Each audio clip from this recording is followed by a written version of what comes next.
June 4, 1942.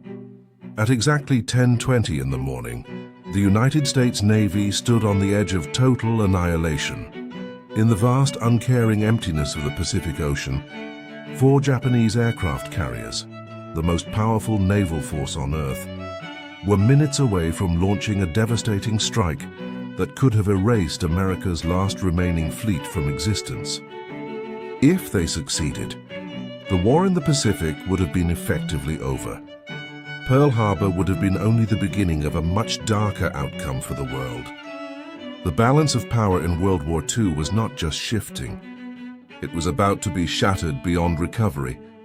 But high above the clouds, unseen, dangerously low on fuel, and flying blind through the haze, a small group of American dive bombers was about to make a decision that would defy logic, probability, and survival itself. What happened in the next 6 minutes would not only change the battle, it would change the course of human history forever. This is the true story of how a handful of pilots turned certain defeat into one of the greatest victories ever recorded. This is the miracle that saved America. The story begins in the wake of tragedy. Just 6 months after the devastating attack on Pearl Harbor, the United States Pacific Fleet was still wounded, struggling to regain its strength while fighting a desperate defensive war. Across the ocean, the Imperial Japanese Navy, led by the brilliant and formidable Admiral Isoroku Yamamoto, seemed unstoppable. Their forces had swept across the Pacific, conquering territory after territory and crushing resistance with a level of precision and overwhelming power that the world had never seen. The Japanese Empire was at its zenith, and Yamamoto was prepared to deliver his final move, a bold, calculated plan designed to draw out and destroy America's remaining aircraft carriers in one decisive, crushing blow. His target was Midway Atoll, a tiny, isolated outpost in the middle of the Pacific.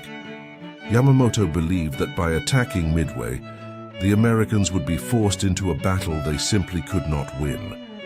To ensure victory, he deployed the Kido Butai, the most powerful carrier strike force ever assembled in the history of naval warfare.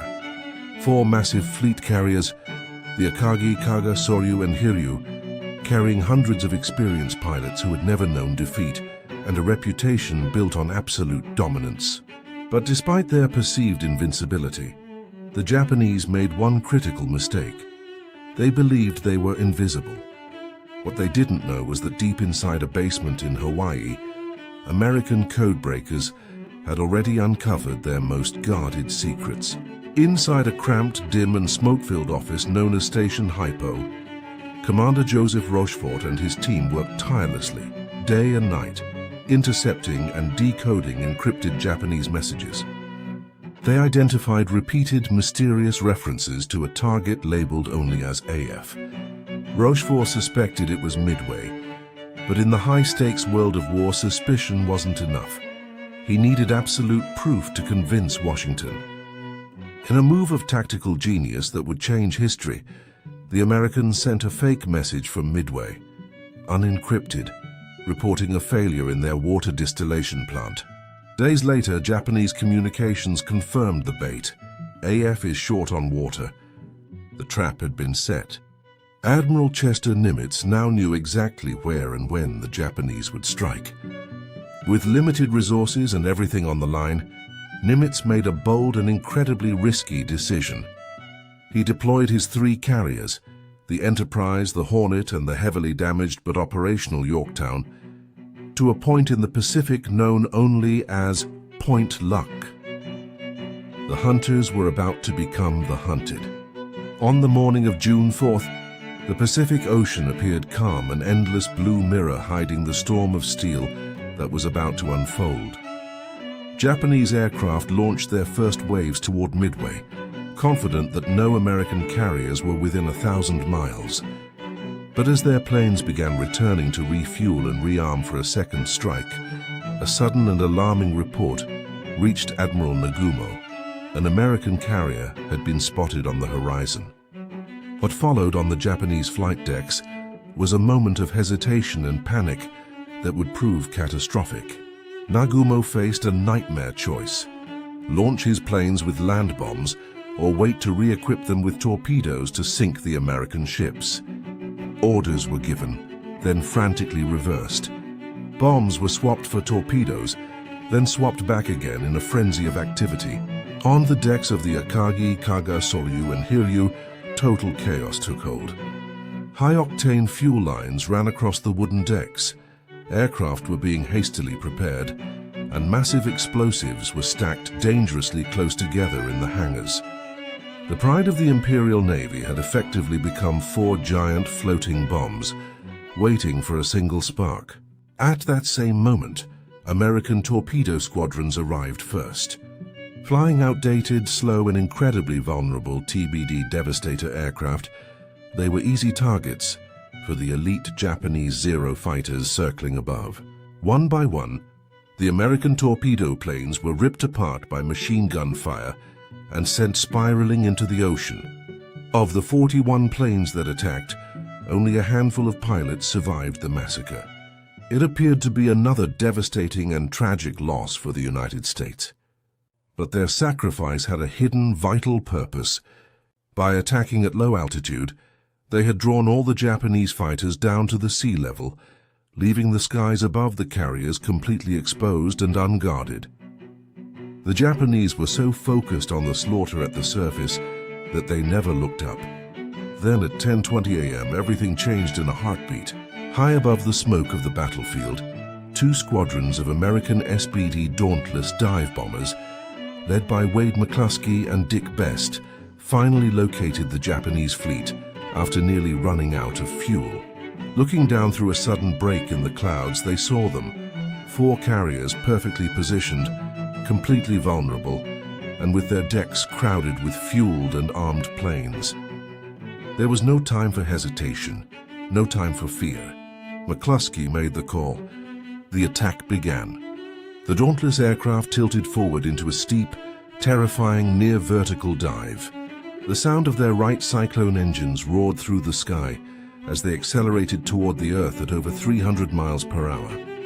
Anti-aircraft fire erupted from the carriers below, filling the air with black clouds of shrapnel and explosions. But the American pilots held their course with nerves of steel. Lieutenant Dick Best locked his sights onto the Akagi, the flagship of the Japanese fleet. As he descended at a speed that threatened to tear his wings off, he waited until the last possible second, staring into the heart of the enemy. At just under 2,000 feet, he released his 1,000-pound bomb.